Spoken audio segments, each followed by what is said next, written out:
I'm visiting McDougall Sons Orchards in Wenatchee, where their apples are beginning to take bloom. No apples yet, though.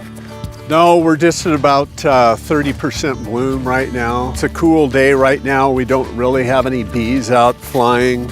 Bees would prefer probably 60 degrees plus and no wind. Are you the McDougall or are you one of the sons?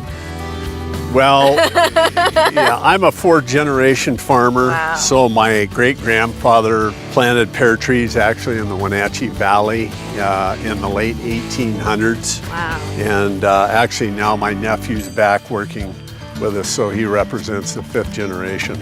So you're in the pollinating stage. Exactly. Okay, so tell me how that happens. So this variety is Gala. Actually, these blossoms just opened the last couple of days. We've had very warm weather. If you would have been here 4 days ago, everything would have been very tight, probably tighter than this. We brought the bees in 3 nights ago, so they've already been working.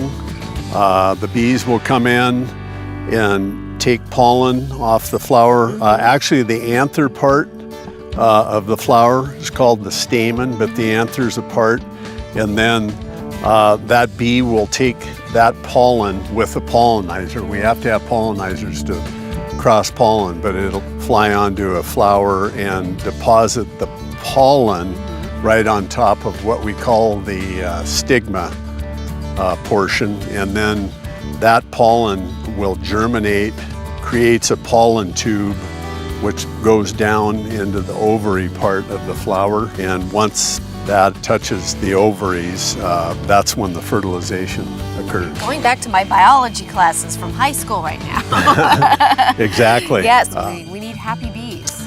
Yep. So these are trees that are a little bit younger, and you don't want some of the flowers up top, is that right?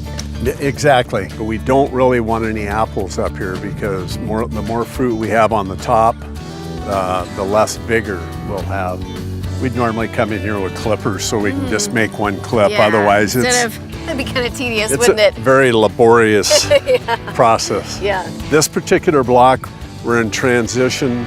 Next year, 2018, these will be fully certified organic. So that's one of the reasons why you still see the weeds. We've come through here with a tiller on both sides. We just can't really get these middle weeds out of here, so we actually will come back in with a hoe and get that, try to keep that as clean as we can.